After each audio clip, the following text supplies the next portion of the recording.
Bien, nous allons parler ce soir de la chevalerie en général, et en particulier de l'ordre des Hospitaliers de Saint-Jean, puisque nous hébergeons ici la partie britannique de l'ordre de Saint-Jean, dont je suis le supérieur général. C'est aux alentours de l'an 1000, dans les sociétés européennes, qu'une nouvelle catégorie sociale a commencé à émerger et à se différencier des autres catégories sociales. Les écrits de l'époque évoquent de plus en plus souvent ces hommes qui se spécialisent dans l'art de la guerre. Ce sont les premiers chevaliers. Ils appartiennent en général à la caste noble, et certains même affichent une certaine prospérité financière, quand d'autres, au contraire, sont très pauvres et vont donc par conséquent mettre leur épée au service des plus riches et des plus puissants. Ces hommes étant des guerriers avant tout, c'est dans l'art du combat qu'ils vont donner toute priorité.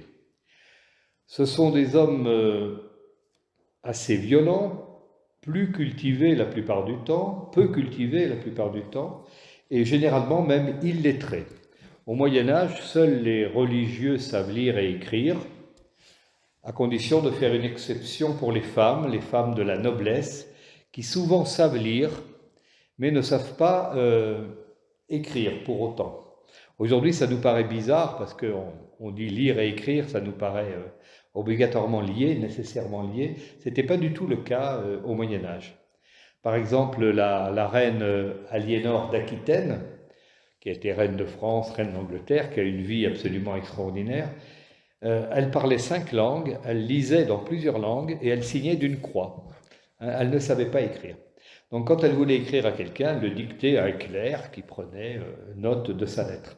Donc c'est amusant de voir que l'idée de lire et écrire en même temps est une idée relativement moderne. Alors ces gens, je reviens aux chevaliers, étaient des gens très violents, des guerriers.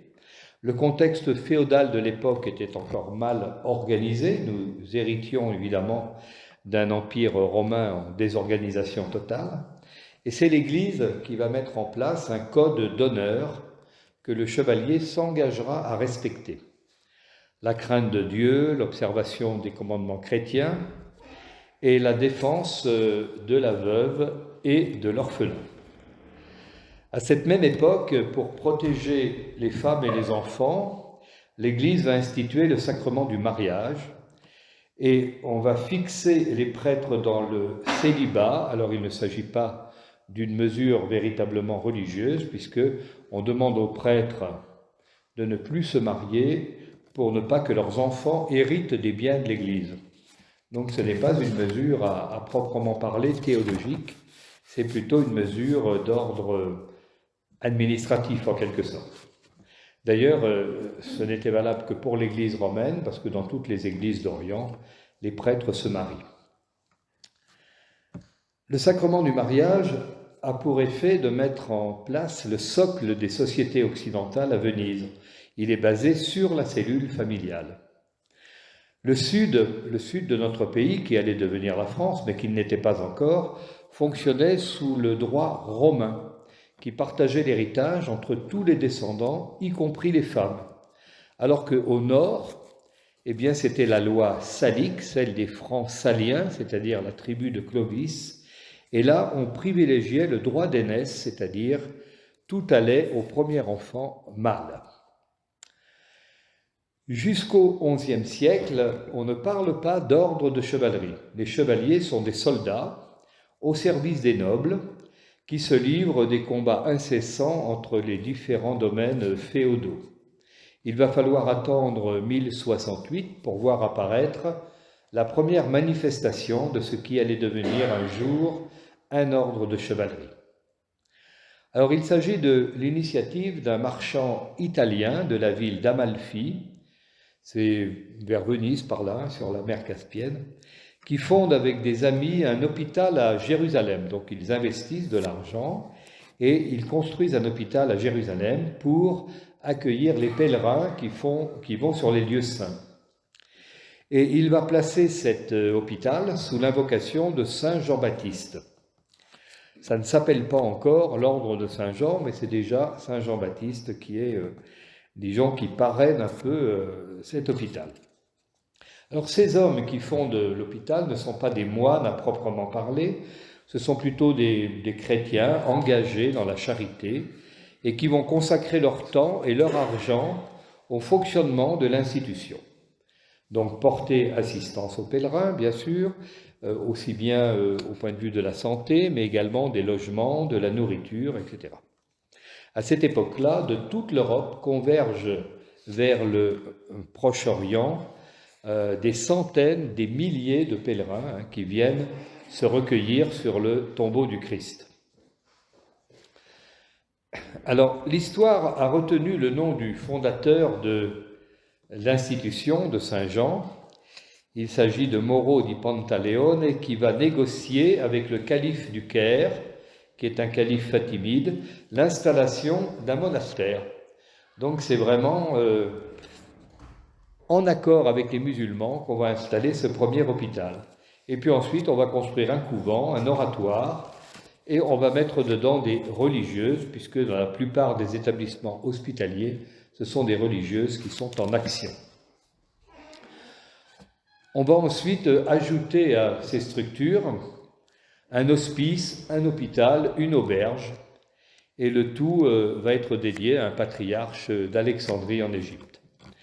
Alors à la même époque, on voit apparaître à Jérusalem des moines arméniens de rite melkite qui vont fonder un hôpital destiné aux lépreux. Et eux, ils vont mettre leur hôpital sous l'invocation de Saint Lazare et pas du tout de Saint Jean-Baptiste, donc Saint Lazare. Et l'ordre de Saint Lazare est le plus ancien ordre hospitalier de l'histoire du monde. Par contre, ils deviendront chevaliers plus tard que Saint Jean, mais au départ, c'est eux qui fondent l'hôpital le plus ancien. Alors l'hôpital de Saint-Lazare adopte la croix des chevaliers, la croix à 8 pointes, chaque pointe représentant une des 8 béatitudes, heureux les purs, car ils verront Dieu, etc. Et alors, cet ordre de Saint-Lazare a donc un hôpital, et à l'intérieur de l'hôpital, il y a une pharmacie. Et la croix des chevaliers de Saint-Lazare est de couleur verte, et la pharmacie a une croix régulière, également de couleur verte. C'est la croix des pharmacies aujourd'hui. Les pharmaciens ne savent pas aujourd'hui que la croix qu'ils mettent sur leur magasin vient en fait de l'ordre de Saint-Lazare, un des plus anciens ordres de chevalerie du monde. En 1095, devant les difficultés et les persécutions que les chrétiens éprouvent en Terre Sainte, parce qu'à ce moment-là, les musulmans contrôlent les lieux saints, alors les pèlerins, évidemment, sont frappés, malmenés, quelquefois ils n'ont même pas le droit d'entrer sur les lieux saints, etc. Et c'est le pape Urbain II qui, depuis Clermont-Ferrand, appelle la chrétienté à la croisade contre l'islam pour libérer Jérusalem. C'est un moine, Pierre l'Ermite, qui va soulever des foules considérables dans toute l'Europe. Et à partir de ce moment-là, on voit converger vers la Terre Sainte des milliers de pauvres gens à pied qui partent du fin fond des pays germaniques, de France, de partout, et qui partent vers Jérusalem.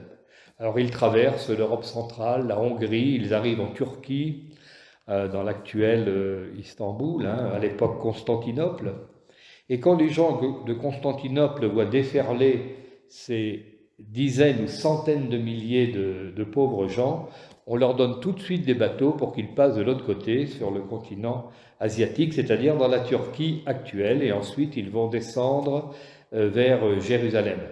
Le problème, c'est que ces gens n'ont pas d'armes, ils ont juste leur foi qui les anime, et ils vont être la plupart du temps capturés, massacrés et vendus comme esclaves, actuellement dans des pays qui seraient la Syrie, le Liban, etc.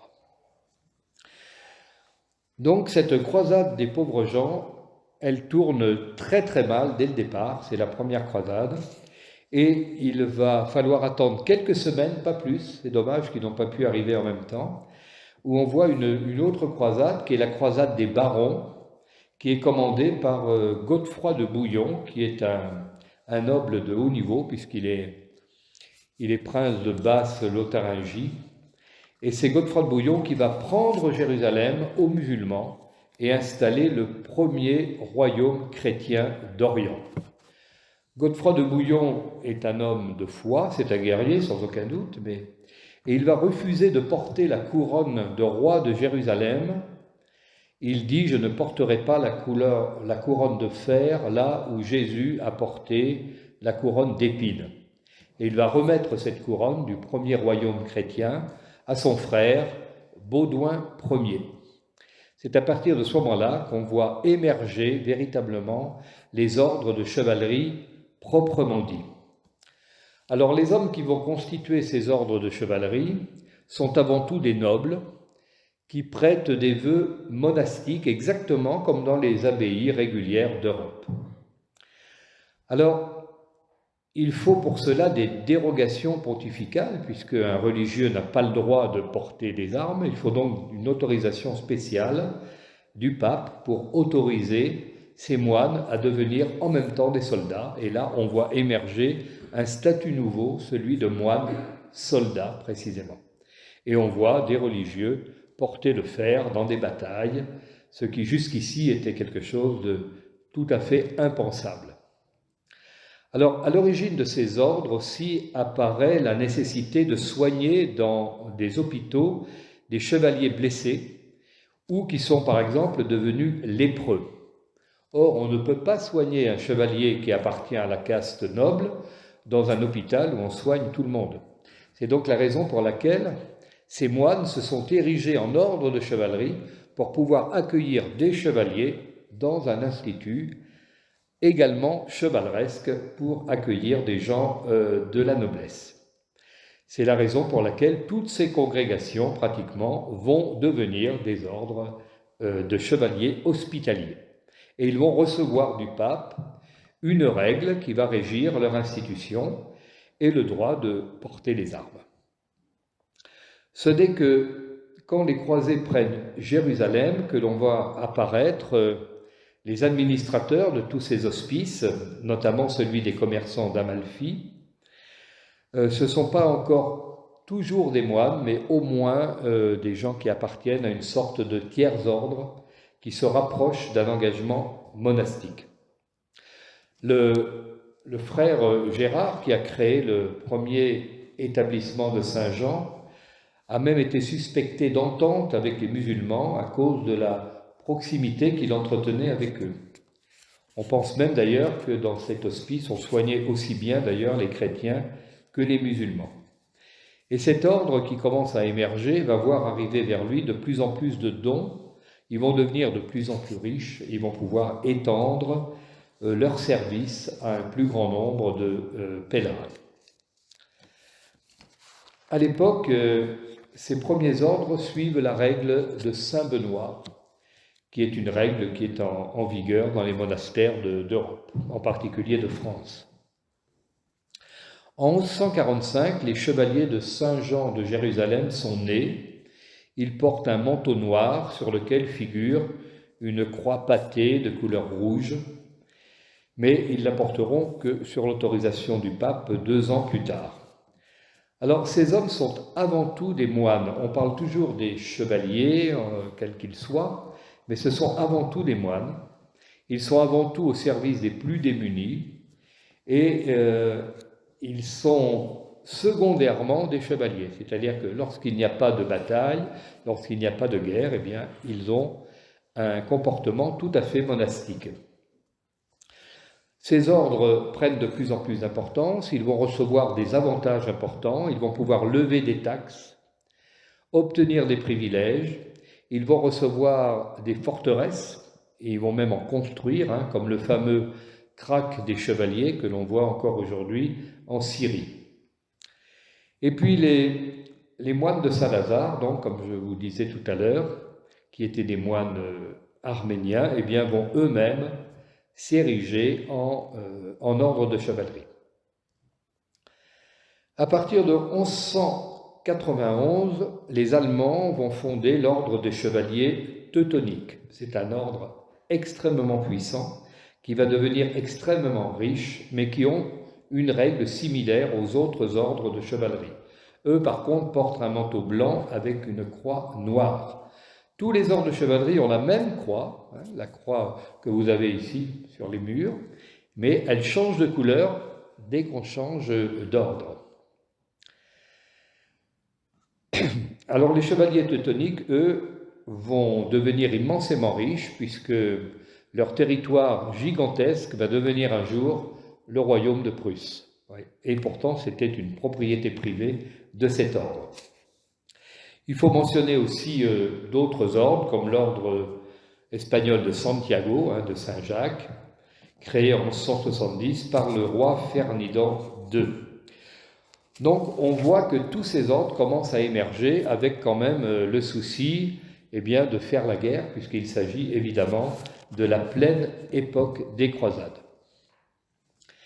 Après la première croisade, à laquelle participent tous les ordres existants à l'époque, on voit apparaître un nouvel ordre de chevalerie, inconnu jusqu'ici, puisqu'il n'était pas créé. Il s'agit des pauvres chevaliers du Christ, qu'on connaîtra plus tard sous l'appellation de ordre du Temple ou de chevaliers templiers. C'est un noble de Champagne, Hugues de Pins, qui va arriver de Rome vers 1115 pour prier en Terre Sainte, et il se met au service du roi de Jérusalem. Il a quelques compagnons autour de lui, on ne sait pas combien, environ 8 ou 10, ça n'a pas encore été défini avec précision. Et ils arrivent à Jérusalem, ils n'ont pas de mission particulière, ils sont hébergés par l'ordre de Saint-Jean, qui les accueille, qui leur donne une règle pour commencer à faire un travail, mais monastique uniquement à l'époque. Et ce premier groupe, donc, en 1120, comme je vous le disais, s'appelle « Pauvres chevaliers du Christ ». Alors leur but, c'est comme les autres ordres, c'est de s'attarder sur le sort des pèlerins. Il faudrait qu'ils ouvrent un hôpital, il faudrait qu'ils ouvrent des hospices et qu'ils protègent les pèlerins. Or, ils n'en font absolument rien. Pendant 10 ans, on ne sait pas trop ce qu'ils font. On pense qu'ils ont engagé des fouilles dans la colline du temple de Jérusalem. Alors on ne sait pas qui leur a commandé ce chantier, on ne sait pas non plus ce qu'ils cherchaient, on ne sait pas si c'est le pape qui a fait cette demande, ça reste très secret, on ne sait pas si c'est le roi de Jérusalem. On a dit qu'ils cherchaient peut-être l'arche d'alliance, puisque la légende disait qu'au moment où le premier temple est détruit par Nabuchodonosor, on va dissimuler l'arche d'alliance dans les profondeurs de la colline du temple. Enfin, en tout cas, personne aujourd'hui ne peut dire ce que cherchaient ceux qui allaient devenir les Templiers. Alors pourquoi les appelait-on comme ça? C'est très simple, parce que le roi de Jérusalem leur avait donné une maison qui se trouvait sur l'emplacement des anciennes écuries du roi Salomon, sur la colline du temple de Jérusalem, colline du temple, Templier. Mais en réalité, ce n'était pas leur véritable nom. Alors, on ne sait pas trop, effectivement, ce qu'ils vont faire là. Ce qui est curieux, c'est que encore aujourd'hui, l'État d'Israël continue à faire des fouilles dans cet endroit, mais c'est un peu compliqué parce que actuellement, tout le sommet de la colline du mont du Temple, en fait, c'est ainsi que l'appellent les Juifs, s'appelle plutôt l'esplanade des mosquées parce que c'est totalement occupé par les musulmans, avec la mosquée Al-Aqsa et le dôme du rocher qui se trouve au sommet de cette colline. Il n'y a donc plus rien au sommet de cette colline qui soit juif ou chrétien, c'est devenu entièrement musulman. Le dôme du rocher que l'on voit vraiment de tous les coins de Jérusalem, avec cette magnifique coupole dorée, abrite en réalité le rocher sur lequel on avait demandé à Abraham de sacrifier son fils Isaac. C'est à cet endroit que la légende dit que ça s'est produit.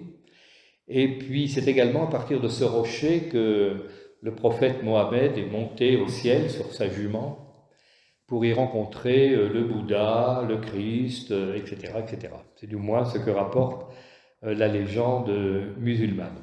Donc c'est un endroit extrêmement sacré pour les musulmans, mais aussi en fait pour les juifs et les chrétiens.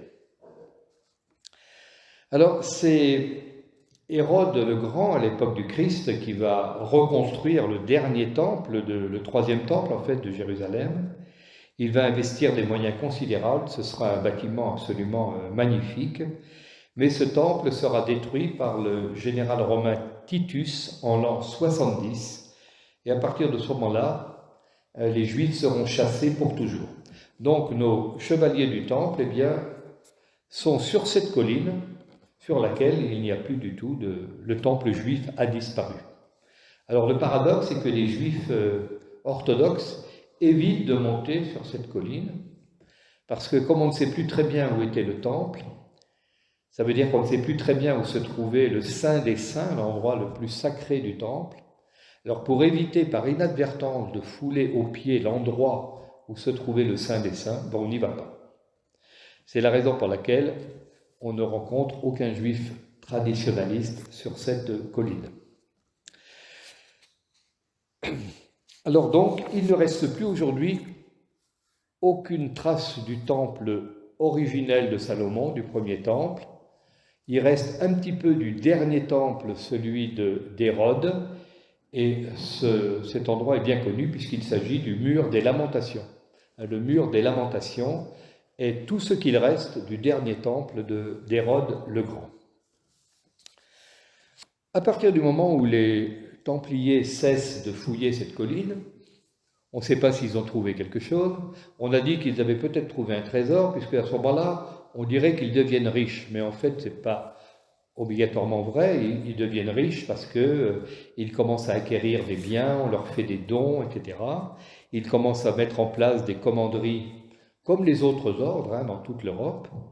Et évidemment, ils s'enrichissent avec le temps. Mais ces richesses, elles sont englouties très largement par la guerre qui coûte cher et qu'ils font évidemment au jour le jour. Donc ces pauvres chevaliers du Christ vont changer de nom assez rapidement, ils vont devenir la milice des pauvres chevaliers du Christ et du temple de Salomon. Comme c'est assez long, c'est la raison pour laquelle on les a appelés Templiers, c'était plus facile, ça allait plus vite. Et c'est là que va commencer la véritable histoire des Templiers au moment où ils sont constitués. Leur histoire va durer 196 ans. Et ensuite, de la même manière qu'une bulle pontificale les a créés, une bulle pontificale va les dissoudre, tout simplement. Dans le groupe des chevaliers fondateurs, il y a l'oncle de Bernard de Clairvaux, qui est une grande figure religieuse du Moyen-Âge.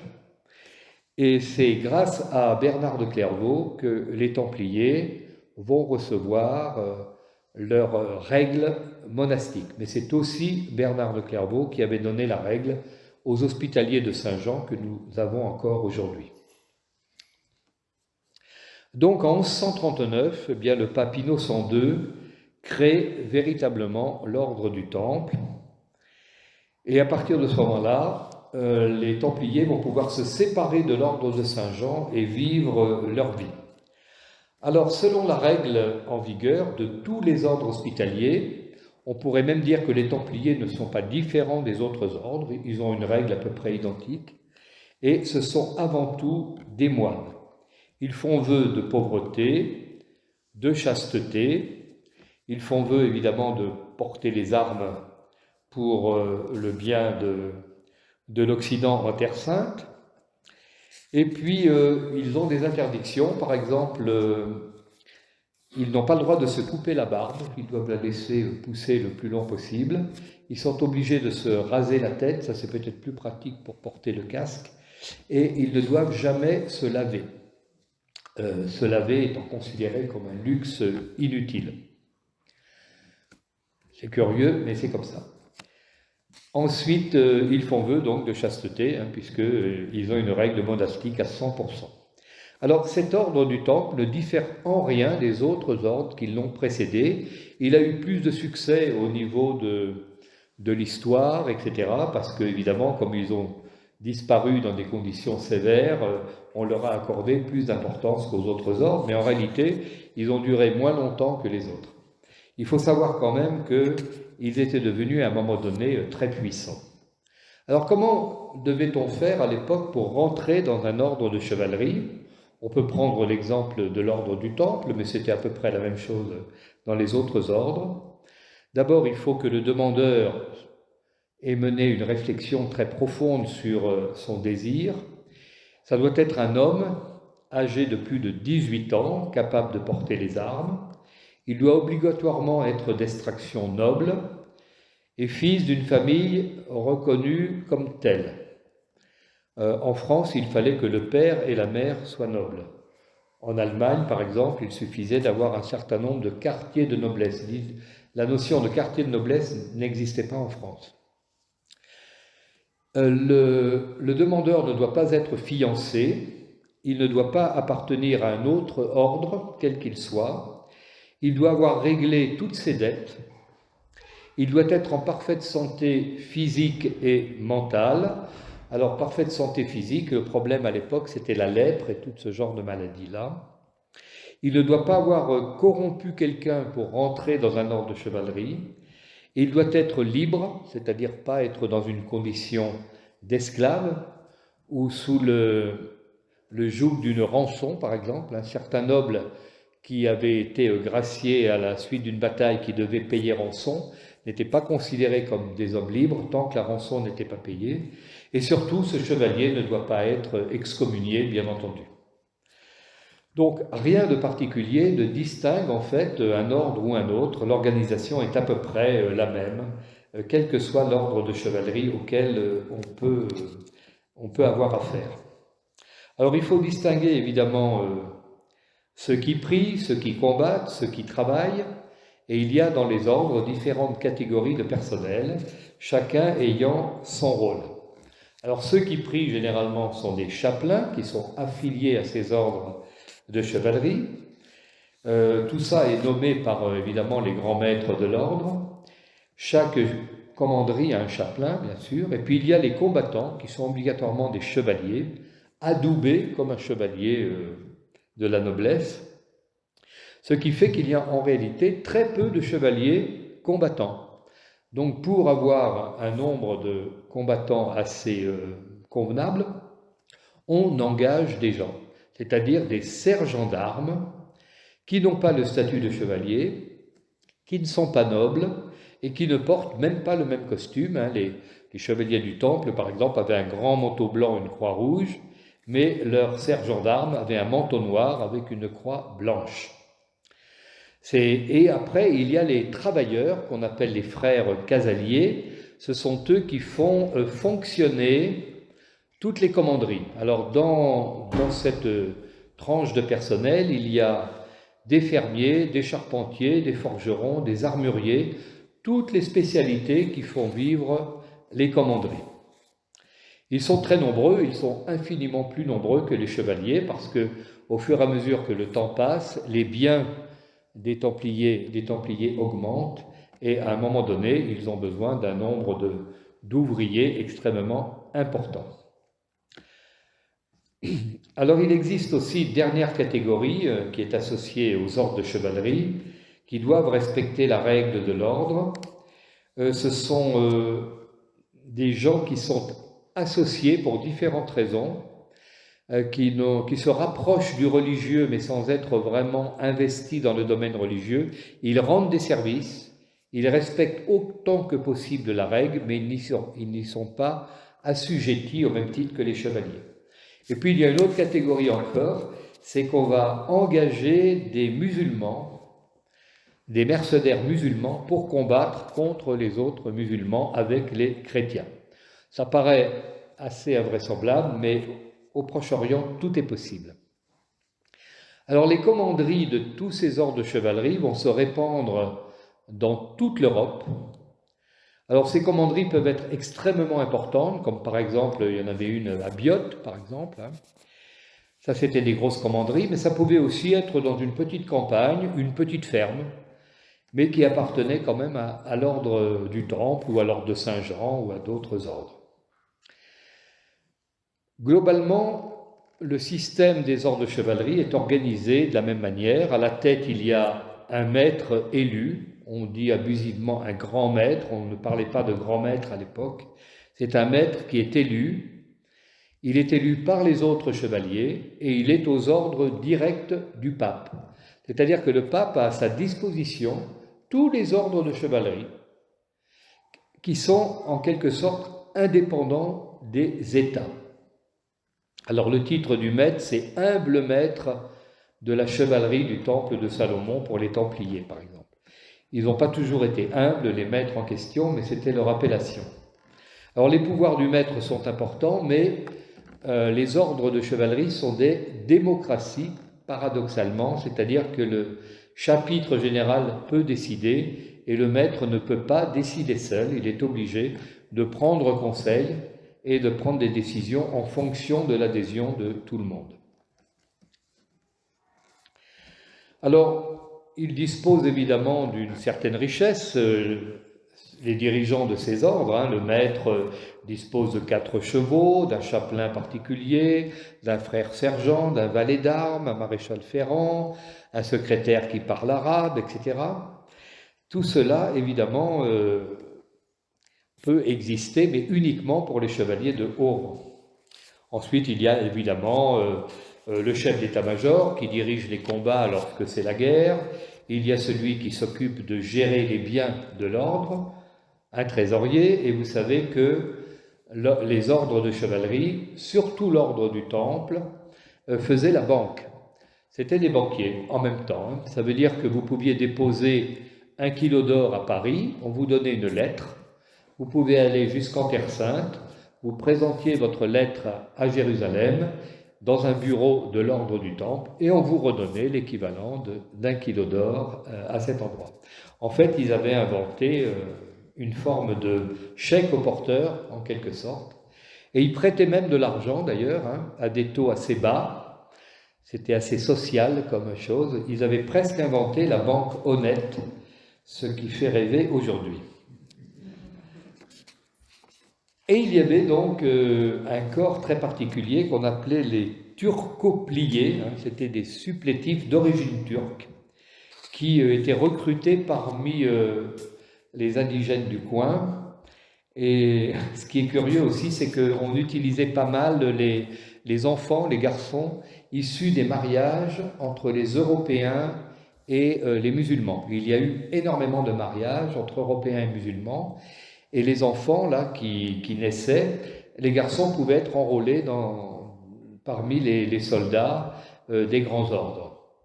On les appelait les poulains. Tous ceux qui étaient nés, tous les jeunes gens qui étaient nés en Terre Sainte, on les appelait les poulains. Et ils bénéficiaient d'une certaine considération parce qu'ils avaient le droit du territoire en quelque sorte. Alors pour élire un grand maître, c'était pas très simple, c'était un chapitre qui se tenait généralement dans le royaume de Jérusalem, et puis il fallait un certain nombre d'électeurs, etc. Les candidats se présentaient, et lorsque un candidat se dégageait, eh bien, on procédait à l'élection. Pour exemple, l'ordre du Temple, en 196 ans, a connu 23 grands maîtres.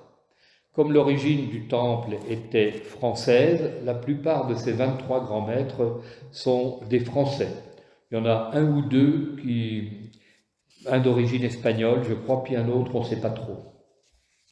Alors le sceau du maître du Temple, vous l'avez certainement vu sur des représentations, c'est 2 cavaliers sur un même cheval.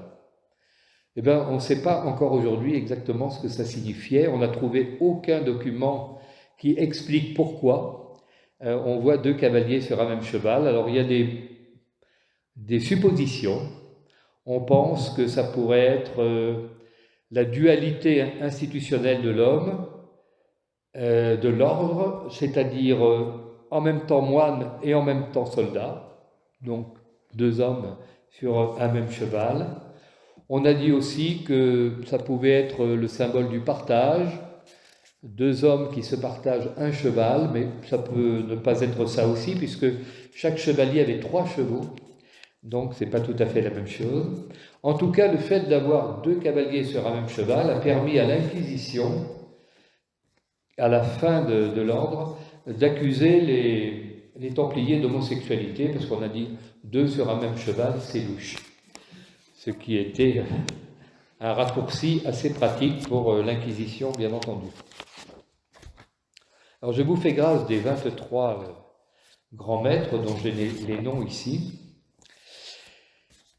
Ce qu'il faut savoir, c'est qu'un chevalier, donc, pouvait être admis qu'après un cérémonial assez compliqué, qui existe encore aujourd'hui, puisque nous recevons encore aujourd'hui dans l'ordre de Saint-Jean que je dirige, on reçoit encore des chevaliers à travers, évidemment, des cérémonies. Alors nous n'avons plus pour mission d'aller faire la guerre aux musulmans en Terre Sainte, mais nous avons toujours gardé l'aspect hospitalier de nos missions. C'est la raison pour laquelle l'ordre de Saint-Jean, que je dirige, est installé à Montpellier, et c'est à Montpellier que nous avons la partie humanitaire de l'ordre, avec nos chevaliers qui agissent au quotidien là-bas. Donc, nous utilisons un rituel encore du XIIIe siècle, sur lequel les chevaliers prêtent serment. Le demandeur doit être obligatoirement accepté par ses frères. Il suffit qu'un seul chevalier ne soit pas d'accord pour intégrer un autre, qu'à partir de ce moment-là, eh bien, il va être refusé. Jusqu'à une époque moderne, les dames n'étaient pas acceptées évidemment dans les ordres de chevalerie, puisque comme il fallait faire la guerre, c'était pas possible. C'est donc à partir de Napoléon Ier que l'on a fini par intégrer des dames dans le cadre de la partie hospitalière, bien entendu. Dans notre ordre, les dames, dont vous en avez une ici, c'est notre doyenne. Je ne dirai pas son âge, elle est encore très jeune, et c'est la plus ancienne dame de Saint-Jean que nous ayons en ce moment. La dame Annie. Alors nous appelons les dames de Saint-Jean des nobles dames, voilà. Alors que nous avons également des dames de dévotion qui sont à un niveau un petit peu, on va dire, inférieur entre guillemets. Alors le demandeur qui va se présenter pour devenir chevalier, on va lui dire « Vous demandez une grande chose, car de notre ordre, vous ne voyez que l'écorce qui est au dehors. Vous voyez de beaux chevaux, de beaux équipements. Vous allez bien boire, vous allez bien manger, porter de beaux vêtements. Mais faites attention parce que vous ne voyez pas les rudes commandements qui sont cachés en dedans de nous.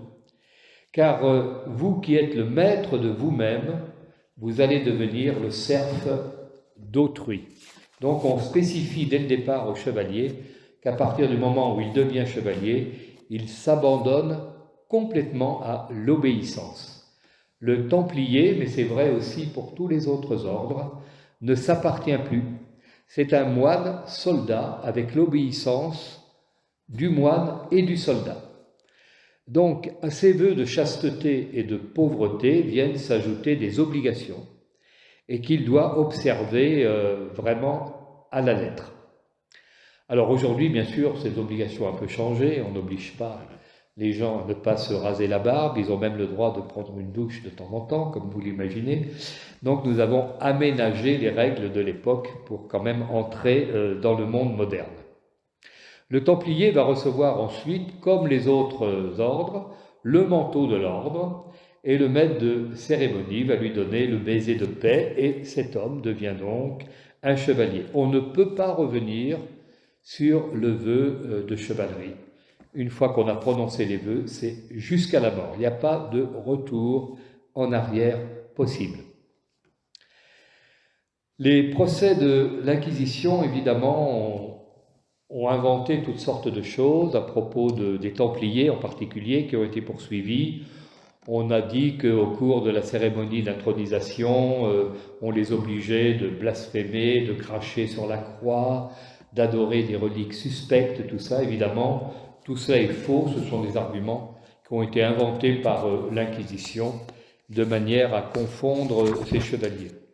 Alors, il ne faut pas croire non plus que les Templiers ont été exterminés, comme on l'a dit dans beaucoup de livres, c'est faux. Il y en a eu quelques-uns qui ont eu des problèmes, on ne peut pas le nier, notamment les grands dirigeants.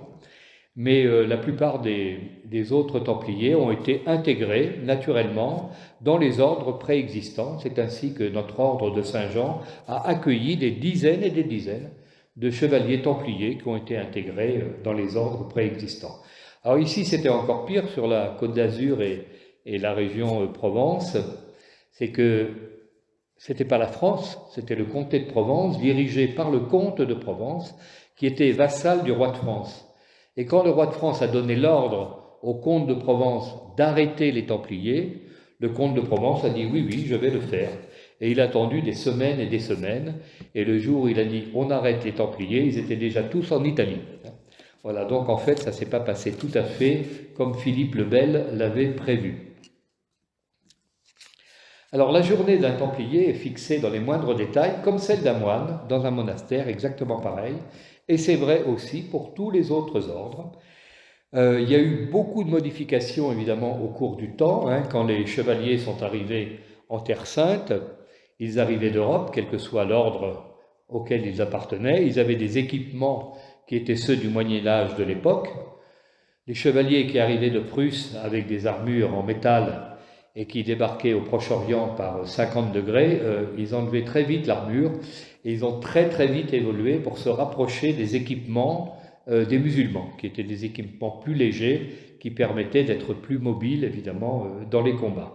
Donc en fait, il ne faut pas vous étonner quand vous voyez des représentations des chevaliers de cette époque, ils ont souvent des costumes très différents ou des équipements très différents. C'est tout simplement que, comme ça a duré plus de 2 siècles, eh bien, ils ont eu le temps de changer très très souvent de costumes et d'équipements pour s'adapter évidemment au climat de ces régions. Donc les chevaliers entendent la messe tous les matins. Évidemment, c'est la messe en latin, bien sûr. À l'époque, une messe dans une autre langue n'existe pas. Ils sont assis pendant les offices, parce qu'on les représente souvent entendant la messe à genoux, mais c'est pas vrai. Ils avaient le droit de s'asseoir, parce qu'en fait, on évitait tout ce qui pouvait occasionner de la fatigue, parce qu'on avait besoin de guerriers en pleine forme. Donc, ils avaient le droit de s'asseoir à la messe. Ils devaient manger et boire. Bon, en silence évidemment comme dans les abbayes, mais ils mangeaient, il n'y avait pas de restriction. La viande 3 fois par semaine, ils avaient le droit de boire du vin, donc en fait ils se nourrissaient tout à fait normalement de manière à avoir de la vigueur au combat, bien entendu. Ils n'avaient par contre pas le droit de chasser pour manger. Alors il y avait une exception amusante, on autorisait les ordres de chevalerie à chasser le lion, qui était un animal considéré comme très dangereux. Je ne sais pas s'ils en ont tué beaucoup à l'époque, et s'il y avait beaucoup de lions en Palestine, je ne sais pas. La compagnie des femmes était considérée comme périlleuse, et donc interdite. C'est la raison pour laquelle les frères mariés, qui n'étaient pas chevaliers, n'avaient pas le droit d'habiter avec les chevaliers, ils devaient être avec leur famille à un autre endroit, mais ceux-là n'avaient pas fait de vœux de chasteté, avaient le droit d'avoir des enfants. Donc, ces gens qui sont à l'origine des moines hospitaliers, qui s'occupent des hôpitaux, des soins aux pèlerins, etc., eh bien, vont s'ériger en guerriers, évidemment, dès que les croisades vont commencer. Les Templiers, je vous l'ai dit tout à l'heure, ne peuvent pas faire la première croisade parce qu'ils n'existent pas. C'est l'ordre de Saint-Jean qui va faire la première croisade. Et la deuxième, les Templiers existent. Ils vont pouvoir donc épauler les ordres préexistants.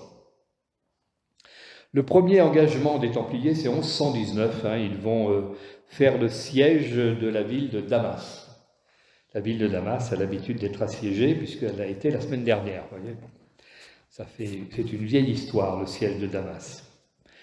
Cette opération, d'ailleurs, à l'époque, en 137, va se répéter et les Templiers vont être tués en défendant le château de Montferrand dans le comté de Tripoli. Ils vont être décimés même très souvent et ils vont prendre de l'expérience parce qu'au départ, ce ne sont pas des guerriers extrêmement compétents et ils vont peu à peu, évidemment, s'organiser de manière à être efficaces lorsqu'ils attaquent les Turcs. Alors ce sont plutôt des Turcs qui mènent la bataille pour les musulmans, contrairement à ce qu'on pourrait imaginer, beaucoup plus de Turcs que d'Arabes en réalité, et le grand chef des armées musulmanes de cette époque, qui est le sultan Saladin, n'est pas un arabe mais un kurde.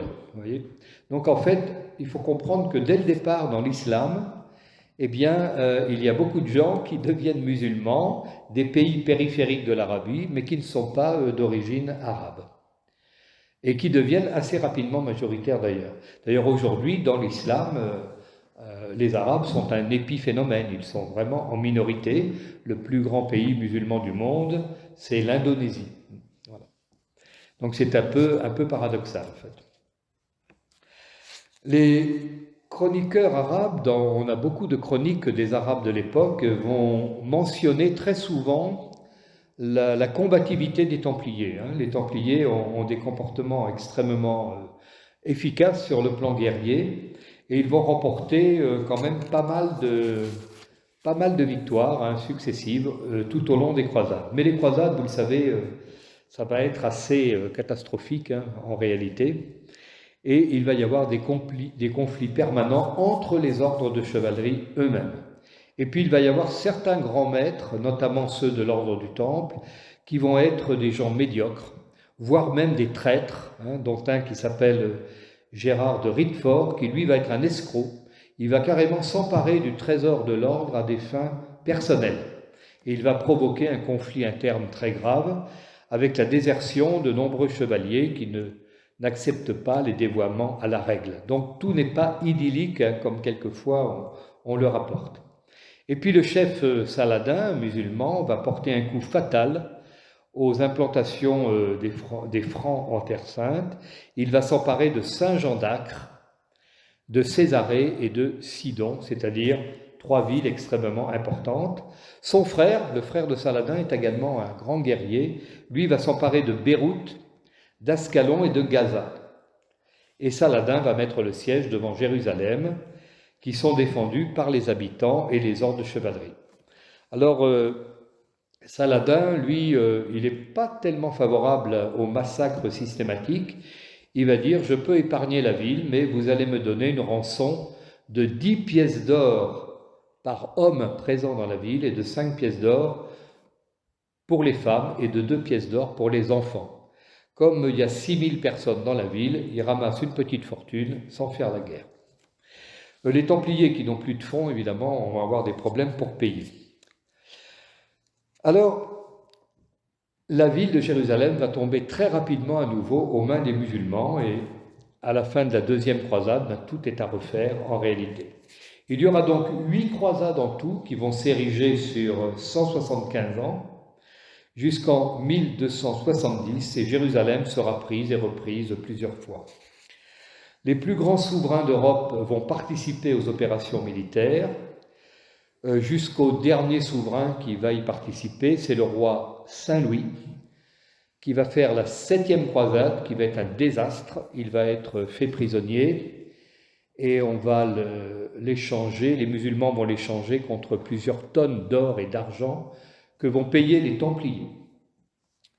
Et la 8e croisade, alors là ce sera un échec encore plus total, puisque Saint-Louis part d'Aigues-Mortes jusqu'à Tunis, parce qu'il pense pouvoir convaincre le bey de Tunis, peut-être même de devenir chrétien, bon, il faisait un peu des illusions probablement, et l'armée de Saint-Louis sera décimée par le typhus probablement, sous les remparts de la ville de Tunis. Donc le roi meurt, une partie de sa famille meurt également, puisqu'il est là-bas avec sa famille. Des centaines de soldats vont mourir sous les remparts de Tunis, de Carthage exactement. Et le roi va agoniser sur un lit de cendres. Et pour le ramener en Europe, on va le faire bouillir dans du vin, dans une grande marmite de vin, pour séparer les chairs des ossements, etc.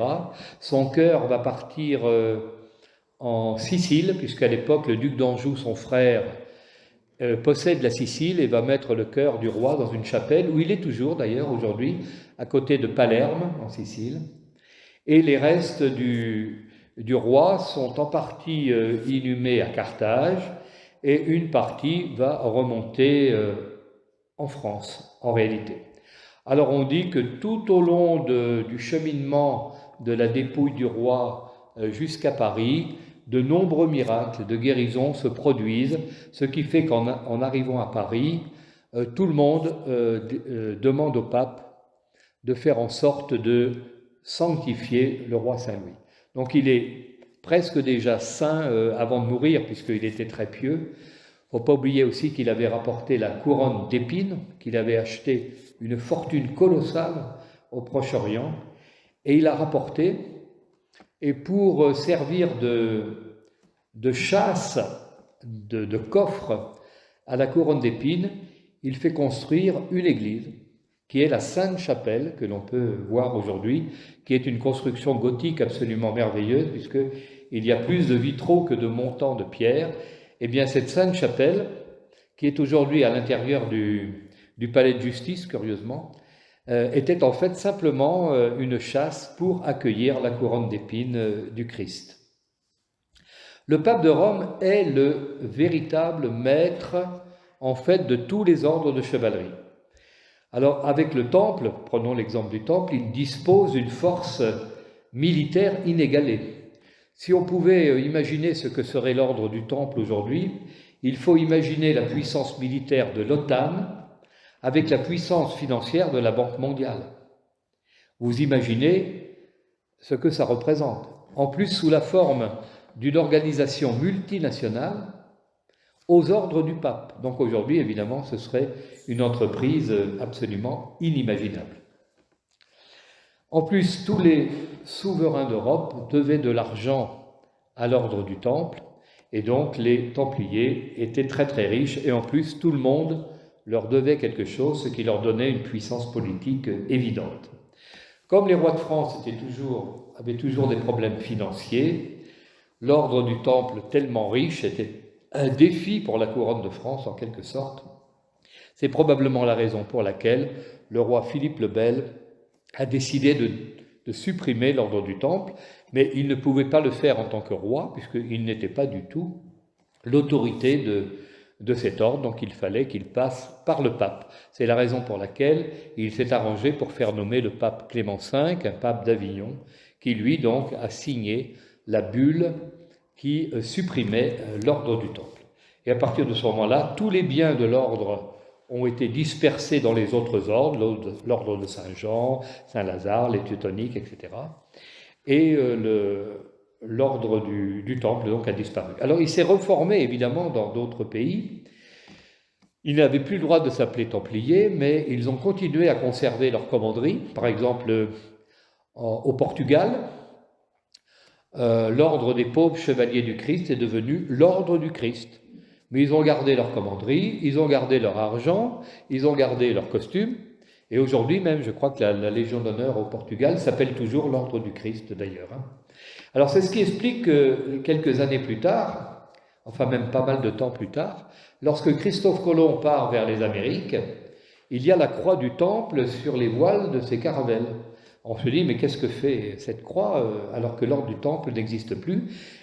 Il continue quelque part à exister par l'intermédiaire des anciens ordres qui ont changé de nom mais qui ont gardé cette croix. Donc il est probable que certaines commanderies de pays étrangers ont financé en partie, ont été les mécènes, les sponsors de l'expédition de Christophe Colomb vers les Amériques. C'est tout à fait possible. On a même dit que, mais ça reste évidemment à prouver, on n'a pas de documents là-dessus, que certains Templiers auraient formé des associations secrètes et seraient à l'origine de l'affaire de Jeanne d'Arc, qui aurait contribué à emmener le roi Charles VII se faire sacrer à Reims. Mais là, on a très peu d'informations dans ce domaine. Donc on voit à quel point ces ordres avaient une richesse absolument extraordinaire. Il faut se souvenir que tous ces ordres de chevalerie étaient internationaux. C'est vrai qu'à l'origine, souvent, la France est présente, mais ce n'est pas le cas partout. Il y avait des Espagnols, il y avait des Portugais, il y avait des Allemands, il y avait des gens de partout. Mais ils étaient tous sous l'autorité du pape. Le dernier grand maître de l'ordre du Temple, c'est Jacques de Molay, qui a été brûlé à Paris en 1314, avec ses plus proches compagnons. Alors on a raconté aussi beaucoup de bêtises là-dessus. Alors il a été brûlé dans un endroit que l'on voit encore à Paris. Quand vous êtes à Paris sur le Pont Neuf, c'est celui qui arrive au magasin à la Samaritaine, là vous avez un endroit, une grande statue équestre d'Henri IV. Vous descendez un escalier et vous arrivez sur une minuscule petite île sur la Seine qui s'appelle l'île du Vert Galant, c'est un square maintenant. C'est là qu'ont été brûlés les maîtres du Temple. Voilà. Et à cette époque-là, on voyait très bien le Vert Galant depuis le Louvre et on dit que Philippe le Bel a assisté de loin à la crémation des derniers Templiers. Alors on dit que le dernier maître, Jacques de Molay, a prononcé une malédiction. D'abord, il est revenu sur toutes les affirmations qu'il avait faites, puisqu'il s'était proclamé coupable de tout ce dont on le taxait, et là, il revient sur tout ce qu'il a dit jusqu'ici, et il invite à comparaître devant Dieu dans les plus brefs délais le roi de France, Guillaume de Nogaret, son âme damnée, etc., etc. C'est la fameuse malédiction des Capétiens qui se termine en quelque sorte avec évidemment la mort de Louis XVI. En fait, c'est probablement faux, mais comme effectivement le roi est mort dans l'année, que son âme damnée est morte aussi dans l'année, etc., ça fait beaucoup de coïncidences qui évidemment ont créé la légende. Alors on dit que quand les hommes du roi sont arrivés à la commanderie générale du Temple qui s'est trouvée à Paris, le roi pensait qu'il allait trouver le trésor dans les caves du Temple et il n'y avait déjà plus rien. Donc on pense que les Templiers ont compris qu'on allait probablement leur causer des ennuis et on dit que des chariots seraient partis quelques semaines avant vers Dieppe et seraient partis pour l'Écosse. Donc le trésor des Templiers serait aujourd'hui peut-être écossais, s'il en reste un petit peu, on ne sait pas. Alors, que reste-t-il aujourd'hui du Temple ? Pas grand-chose. Pas grand-chose. C'est à côté de République, de la place de la République. Il y a encore un endroit qui s'appelle le carreau du Temple, où les Juifs vendent des cuirs, des choses comme ça. Et le dernier bâtiment de l'ordre du Temple qui ait existé, c'est la prison du Temple dans laquelle on a emprisonné Louis XVI, qui était en fait le logis du commandeur du numéro 2 de l'ordre du Temple qui habitait là à cette époque. Et quand Louis XVI est mort, on a très vite détruit ce bâtiment, donc maintenant il ne reste rien de ce territoire qui appartenait à l'ordre du Temple. Aujourd'hui, c'est le quartier de la République à Paris. D'ailleurs, les maisons les plus anciennes, là, sont construites avec les pierres des bâtiments des Templiers. Alors, ce qui est important, c'est de parler un peu de ce qui a succédé à l'ordre du Temple. C'est leur personnel. Ils avaient énormément de monde, comme je vous l'ai dit. Eh bien, ces gens, se trouvant un peu orphelins de leur employeur, en quelque sorte, se sont érigés en associations, confréries, etc., et ils sont à l'origine des compagnons des devoirs. Donc les compagnons de devoirs n'ont pas pour origine systématiquement les constructeurs des cathédrales, mais plutôt les associations issues des personnels du Temple. Alors, vous le savez, les compagnons des devoirs existent encore aujourd'hui. Ils ont à peu près 700 ans d'existence. Ils forment encore des élèves et ils ignorent le chômage qui aujourd'hui est quand même quelque chose d'étonnant. Et ce sont eux, bien sûr, qui ont été sollicités pour la reconstruction de Notre-Dame de Paris. Ce sont donc les héritiers du Temple. Alors il faut savoir que les ouvriers à l'époque étaient libres, on les recherchait. Il faut savoir que la totalité des chefs de chantier des cathédrales d'Europe étaient des Français. Toutes les cathédrales du monde partent de France. Il faut le savoir. Il faut savoir que ce qu'on appelle aujourd'hui l'art gothique s'appelait au départ l'art français. Le mot gothique est venu par la suite. On s'arrachait à prix d'or les chefs de chantier des cathédrales, parce que tout le monde voulait construire des cathédrales à l'époque. Donc la France a eu, sur ce plan-là, une importance absolument primordiale. Et ces ouvriers vendaient librement leur force de travail sur les chantiers d'Europe, ils allaient au plus offrant. On se les arrachait parce que c'était difficile de trouver des gens compétents. Alors il y avait différentes classes. En premier arrivaient les tailleurs de pierre, par exemple. C'était la noblesse de ces ouvriers. Après, il y avait les charpentiers, les menuisiers, etc. Et il y avait une masse très grande de gens que l'on puisait dans la ville, des gens du peuple qui n'avaient pas de travail, qui servaient de manutentionnaires. Ils portaient les pierres, les planches, etc. Au service des ouvriers qui, eux, étaient à l'œuvre. Donc ces chantiers étaient quelque chose d'absolument extraordinaire. Alors, existe-t-il un style particulier à certains ordres? On a parlé d'églises construites sur des plans templiers, ça n'existait pas véritablement. Les Templiers, ils prenaient les mêmes chefs de chantier que les autres et ils construisaient les mêmes bâtiments que les autres. Alors ça ne veut pas dire qu'il n'y avait pas des secrets évidemment de fabrication. On ne construisait pas une cathédrale n'importe où. Il y avait évidemment tout un travail de géobiologie, etc. C'est absolument certain. Mais dire qu'il y avait un style précisément templier ou hospitalier, ce n'est pas vraiment le cas en réalité. Par contre, oui, on l'a beaucoup dit, la légende le rapporte, mais ce n'est pas tout à fait vrai. Il n'y a pas d'architecture spécifique. Alors, ces ordres de chevalerie, quand les Templiers disparaissent, eh bien, ils vont rester un moment en Terre Sainte, les croisades s'arrêtent, donc ils n'ont plus de raison de faire la guerre. Alors, l'ordre de Saint-Jean va d'abord émigrer sur l'île de Chypre, puis sur l'île de Rhodes, et à chaque fois, il s'éloigne du Moyen-Orient et il va terminer par s'installer sur l'île de Malte. Et l'île de Malte, si vous y allez aujourd'hui, il n'y a rien de cette île qui ne soit pas issu de l'ordre de Saint-Jean. Et ces chevaliers-là forment un noyau quand même encore assez solide, mais ils ont perdu l'esprit guerrier. Ils sont un peu entre eux là et ils font pas grand-chose de très intéressant. Mais ils vont être réveillés par le général Bonaparte qui s'en va vers l'Égypte, pour la campagne d'Égypte. Et Bonaparte, lui, il s'arrête à Malte et il assiège Malte parce qu'il demande d'abord aux chevaliers de lui donner de l'eau et des vivres pour sa flotte qui doit aller jusqu'en Égypte. Et les chevaliers ont la très mauvaise idée de refuser l'aide à Napoléon. Alors du coup, il s'empare de l'île de Malte et il met les chevaliers à la porte. Avec Napoléon, ça allait très très vite. Et à partir de ce moment-là, évidemment, l'ordre de Saint-Jean va éclater dans le reste du monde. Une partie qui s'appelle aujourd'hui l'ordre de Malte va s'installer à Rome. Il dépend aujourd'hui directement du Vatican. Et il y a d'autres branches qui vont essaimer dans différents endroits. Notre branche, nous, après avoir été vers le tsar de Russie, mais nous sommes devenus orthodoxes à cette occasion, le fils du tsar ne voulant plus de nous, nous avons été vers l'Angleterre et le roi d'Angleterre nous a demandé de devenir orthodoxes, de devenir anglicans, pardon. Et puis ensuite, nous avons été missionnés vers les Antilles britanniques, où là, nous avons rencontré l'Église vieille catholique romaine.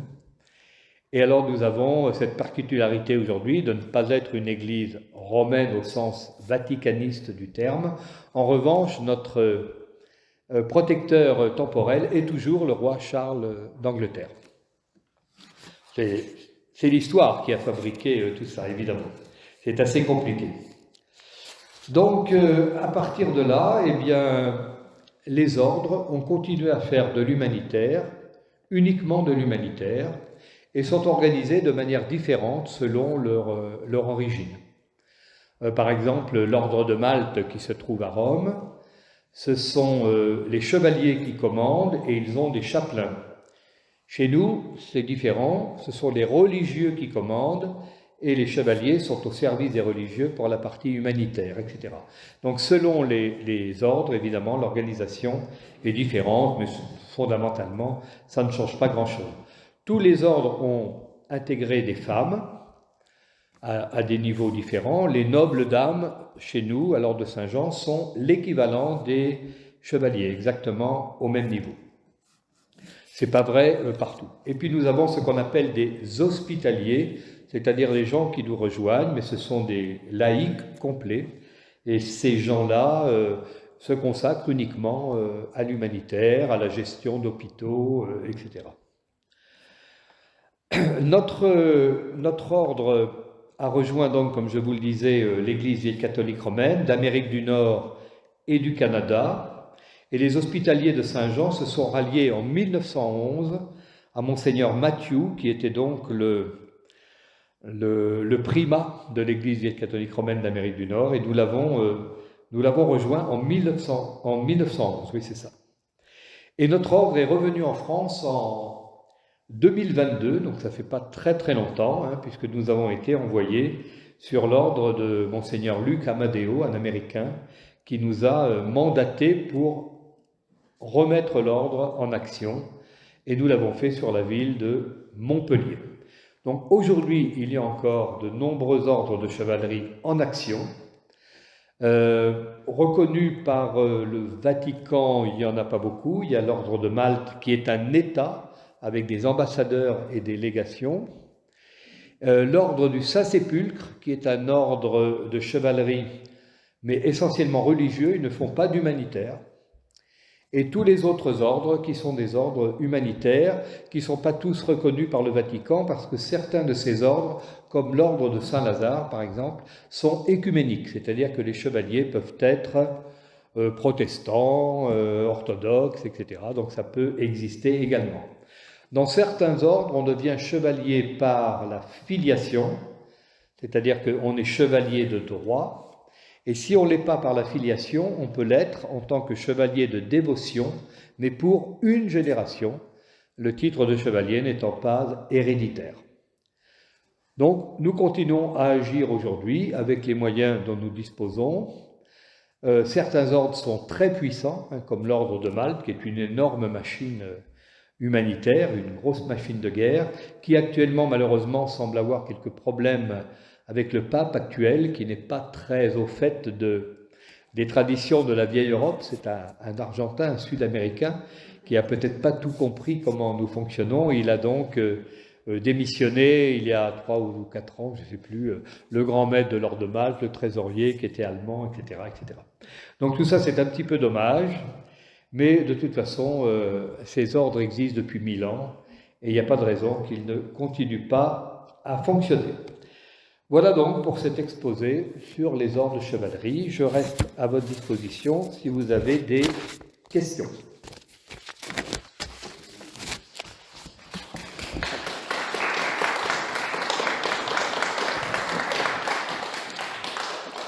Nous avons un micro-baladeur. Wow, c'est bien. Qui veut poser une question? Ça marche? Mon père, est-il possible qu'ils aient reçu dans ces ordres, en fouillant toute cette zone du croissant un trésor en conscience, un savoir sur... Je sais que nous avons reçu la Vulgate, et il se peut qu'il y ait d'autres savoirs de la parole divine qui ne sont pas arrivés jusqu'à nous, car nous avons tué peut-être trop tôt le messager. En discernement, mais dans une vision courageuse. Merci mon Père. Alors d'abord le trésor, on en a beaucoup parlé, hein, le trésor des Templiers. Alors on a raison d'en parler parce qu'il n'y avait pas un trésor. Il y avait des dizaines et des dizaines de trésors, puisque chaque commanderie qui faisait la banque disposait d'argent.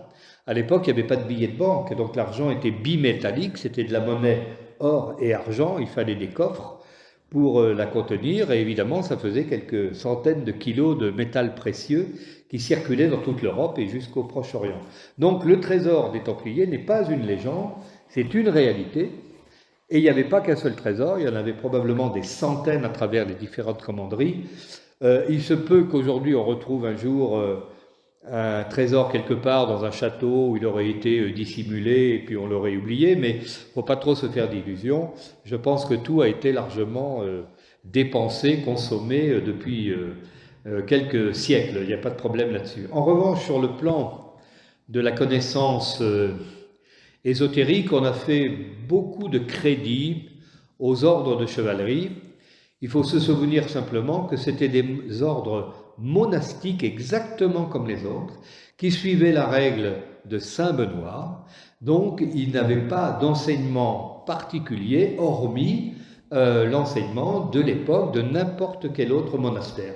Je sais que c'est un peu décevant parce que on a tellement dit qu'ils avaient un enseignement secret, qu'ils avaient des pratiques secrètes, etc., etc. Eh bien, en fait, non, nous n'avons pas de documents qui attestent véritablement de cela, sauf des documents qui délirent un peu, parce qu'évidemment, c'est toujours facile, en l'absence de documents, que d'en inventer dans l'imagination des romanciers. Je suis bien placé pour le savoir, ayant moi-même écrit des romans dans ce domaine, et on utilise toujours la même méthode qui est un petit peu malhonnête, je dois en convenir. On commence par s'appuyer sur des faits absolument indiscutables, et puis après on se lance dans un délire romanesque, mais c'est la liberté du romancier. Mais il ne faut pas prendre pour argent comptant l'œuvre de ces gens-là. Par exemple, il y a un livre qui a fait d'immenses dégâts dans le monde il y a quelques années, qui était le Da Vinci Code. C'est un tissu d'Adri. Mais le romancier a le droit absolument d'écrire ce qu'il veut. Ce qui est étrange, c'est que ce roman, qui est un tissu d'inexactitude et d'imagination, eh bien, a été pris pour argent comptant par une grande partie du monde parce que les gens avaient envie que ce soit vrai. Mais en fait, ça ne l'est pas. Hein, voilà. Il y a énormément, j'ai fait à l'époque 7 émissions à Radio Vatican pour expliquer tout ce qu'il y avait comme stupidité dans ce livre. Mais c'est dommage parce que, après tout, c'est une œuvre d'imagination de son auteur. J'ai simplement dénoncé toutes les inexactitudes que les gens prenaient pour argent comptant. Donc, un enseignement particulier, ésotérique, spécial dans les ordres de chevalerie, hélas, j'ai tendance à dire non. Voilà. Mais est-ce que l'enseignement ésotérique est bien en phase avec le christianisme? Quand le Christ arrive, il apporte la lumière. Il dit, il n'y a pas besoin de faire compliqué pour faire simple. L'enseignement du Christ, il est clair, et c'est la vérité. On dit ce qu'il y a à dire. Il n'y a pas besoin de dissimuler ou de masquer quoi que ce soit. Hein. L'enseignement chrétien est clair. Donc il n'y a pas de raison on ne devrait même pas pouvoir parler d'ésotérisme chrétien. C'est presque une contradiction hein, de prononcer cette expression-là. Justement, le christianisme arrive pour mettre un terme à tous ces mystères. Vous savez, dans l'Antiquité, il y avait dans tous les temples des mystères avec des initiations, etc., etc. Le christianisme arrive pour balayer tout ça en disant la vérité, c'est la lumière. Et là où il y a de la lumière, il n'y a pas de place pour l'ombre. Autre question? Non, c'est bien. Parfait, ben je vous remercie. Nous allons remettre en route nos canons à neige. On voit plutôt de la chaleur.